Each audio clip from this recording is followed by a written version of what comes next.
നമസ്കാരം, ടാരോനാദത്തിലേക്ക് എല്ലാവർക്കും സ്വാഗതം. ഇന്നത്തെ റീഡിംഗ് നമ്മൾ പലരും ചില സമയങ്ങളിൽ ഒരു കാത്തിരിപ്പിൻ്റെ എനർജിയിലാണ്.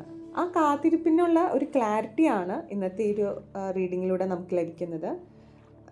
നമുക്ക് കാർഡ് ഷഫിൾ ചെയ്ത് ഒരു കാർഡ് എടുത്ത് എന്താണ് യൂണിവേഴ്സ് നിങ്ങളോട് പറയുന്നതെന്ന് നോക്കാം. നിങ്ങൾക്ക് ലഭിച്ചിരിക്കുന്നത് 5 ഓഫ് സോർട്സ് ആണ്.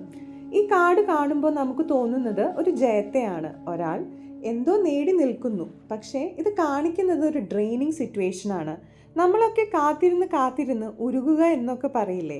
നിങ്ങൾ ചിലപ്പോൾ കാത്തിരിക്കുന്നത് ഏതെങ്കിലും ഒരു വ്യക്തി നിങ്ങളെ മനസ്സിലാക്കി തിരിച്ചു വരുമെന്നായിരിക്കാം, അല്ലെങ്കിൽ ഏതെങ്കിലും ഒരു സിറ്റുവേഷനിൽ ന്യായം നിങ്ങൾക്ക് കിട്ടുമെന്നായിരിക്കാം. ഈ കാത്തിരിപ്പിലൂടെ നിങ്ങളുടെ ടൈമാണ് പോകുന്നത്. നിങ്ങളുടെ സെൽഫ് റെസ്പെക്റ്റും ശക്തിയും നഷ്ടപ്പെട്ടു പോകുന്നുണ്ട്. യൂണിവേഴ്സ് നിങ്ങളോട് ചോദിക്കുന്നത് എന്തിനാണ് ഇനിയും ഇത് തിരഞ്ഞെടുക്കുന്നത് എന്നാണ്. നമ്മൾ സൈലൻ്റ് ആയിട്ട് ചില സിറ്റുവേഷനിൽ നിന്ന് മാറി നിൽക്കുന്നത് ദൗർബല്യമല്ല. അതുപോലെ തന്നെ ചില വാദങ്ങളിൽ നിന്ന് തർക്കിക്കാതെ മാറി നിൽക്കുന്നതും നമ്മുടെ വിജയമാണ്.